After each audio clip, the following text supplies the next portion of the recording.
Tapi ada golongan yang sangat bahagia. Tentulah kita tahu siapakah golongan yang paling bahagia itu, yaitu pasukan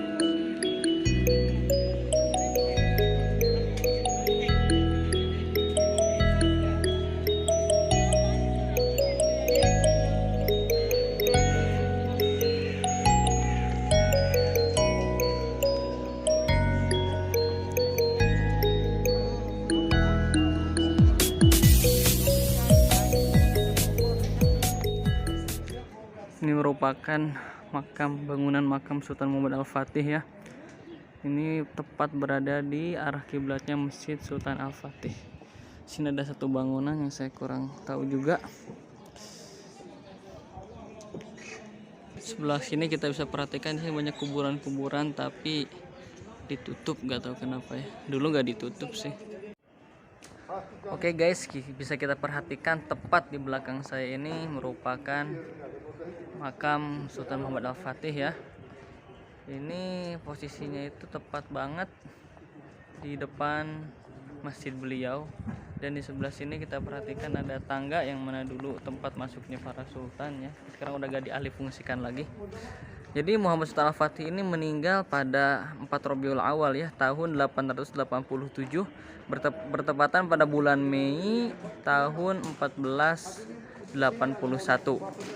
Jadi pada hari meninggalnya Sultan Muhammad Al-Fatih, beliau mengumpulkan suatu pasukan yang sangat besar ingin menaklukkan suatu negeri, tapi para sejarawan tidak tahu kemana pasukan Muhammad Al-Fatih ini akan berangkat. Bahkan pasukan waktu itu tidak tahu ini Muhammad Al-Fatih mau berangkat kemana, karena udah kebiasaan Muhammad Al-Fatih, beliau merahasiakan suatu tujuan untuk sebagai surprise ya buat musuh-musuhnya untuk penaklukan maksudnya.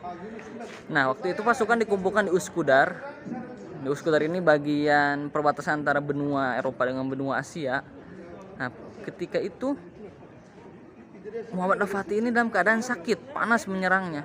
Tapi udah jadi kebiasaannya, tak kala ada sakit beliau kalau berangkat untuk berjihad sangat semangat dan sakitnya akan hilang. Tapi qadarullah ketika itu sakitnya semakin parah dan dipanggillah semua tabib-tabib. Ternyata setelah itu ya qadarullah beliau meninggal dunia pada hari itu. Ketika tersebarnya kabar akan meninggalnya Muhammad Al-Fatih, maka gempar seluruh dunia. Maka terdapat dua golongannya. Yang pertama itu golongan yang sangat sedih, tentulah yang sangat sedih ini itu kaum muslimin, sehingga waktu itu pasukan kaum muslimin yang sedang berperang di Italia itu mereka menarik mundur dan mengadakan suluh atau janji perdamaian dengan Raja Napoleon. Nah, maka pasukan itu pulang, tapi ketika pulang itu ternyata orang Nasrani itu dia berkhianat. Akhirnya ada pasukan yang paling belakang ini ditarik, istilahnya dicuri, ditawan lah pasukan tersebut.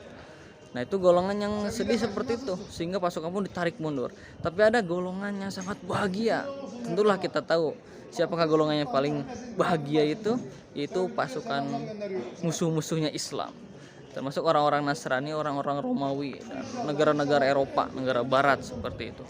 Maka ketika kabar meninggalnya Sultan Al-Fatih ini tersebar sampai ke Roma, maka Raja Roma ini memerintahkan seluruh daripada gereja-gereja dibuka, diadakan ibadah khusus syukur atas meninggalnya Sultan Muhammad Al-Fatih.